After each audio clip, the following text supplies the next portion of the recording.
Olá, eu sou a Roseli. Nesse vídeo vamos ver como a escola brasileira se formou desde o período colonial até hoje e por que isso importa para os desafios educacionais contemporâneos. Quando pensamos em escola, pensamos que ela sempre existiu como instituição universal. Mas, na verdade, inicialmente a educação formal era voltada exclusivamente para pessoas da elite. Com o passar do tempo, de acordo com algumas políticas públicas, essa educação formal chegou até as camadas populares. Mas até hoje nós podemos ver que há um reflexo dessa desigualdade nos tempos de hoje.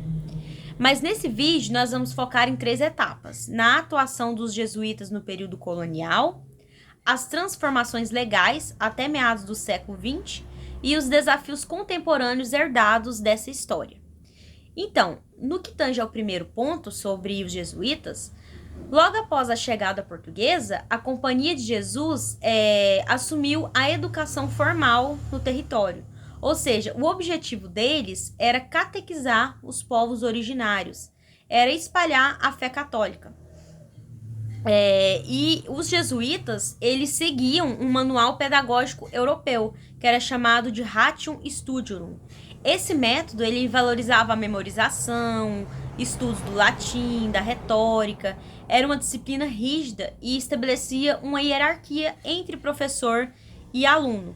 Então, o material didático que eles utilizavam era bastante limitado, resumia em Bíblia, poucos exemplares impressos de gramática.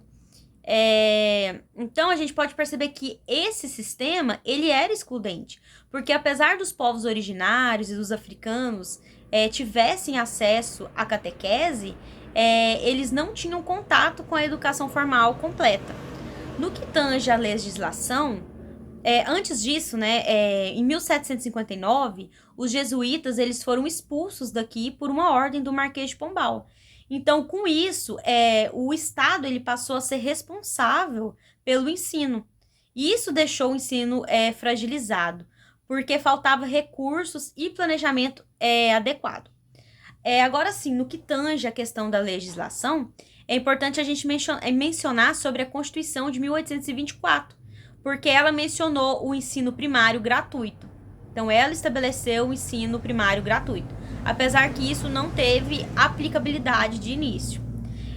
Outro ponto importante é o Manifesto dos Pioneiros da Educação Nova, de 1932, porque esse manifesto propôs uma escola pública laica e métodos ativos de ensino.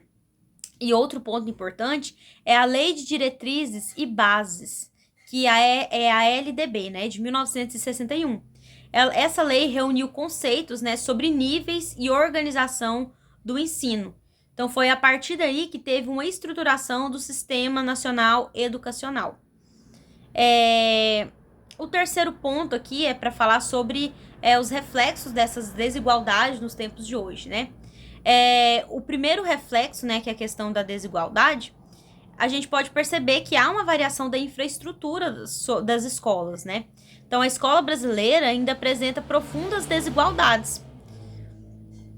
E isso pode ser percebido por meio de dados do IBGE, porque o IBGE comprova a taxa de analfabetismo entre pessoas com 15 anos ou mais é de 5,6% no Brasil. Ou seja, a taxa de analfabetismo do Brasil é grande, principalmente na região Nordeste, com 12%.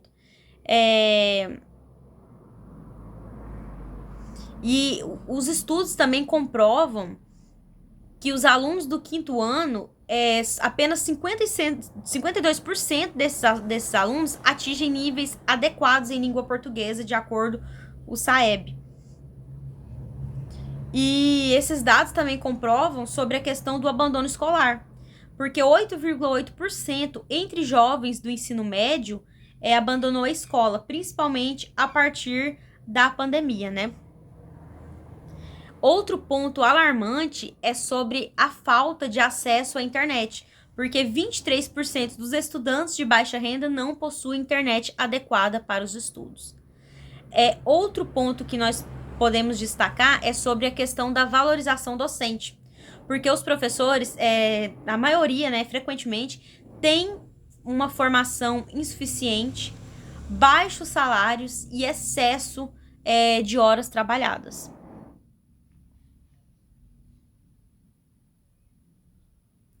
E isso, né, consequentemente, impacta na saúde mental desses profissionais. Outro ponto que é um reflexo, né, é o currículo e a prática pedagógica, porque muitos dos currículos, eles priorizam a memorização e exames padronizados, assim como ocorria na época dos jesuítas. E também sobre a questão do financiamento e papel do Estado. O investimento público, né, em educação, ele foi tardio e desiguais pelo país. Então, para poder transformar a escola, é preciso uma política pública consistente, formação docente adequada e um currículo que dialogue com a realidade social. Sobre o financiamento, então, o Brasil ele investiu cerca de 5,6% do seu PIB em educação.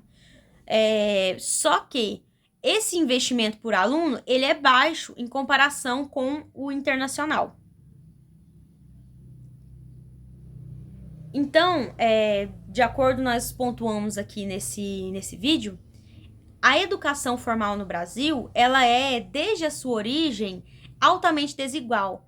E mesmo que com o passar do tempo, teve o surgimento de diferentes políticas públicas que contribuiu para o acesso e permanência de camadas populares à educação formal, nós podemos perceber o reflexo dessa desigualdade. Como, por exemplo, na questão da valorização do professor e a desigualdade escolar e a falta de financiamento por meio do Estado.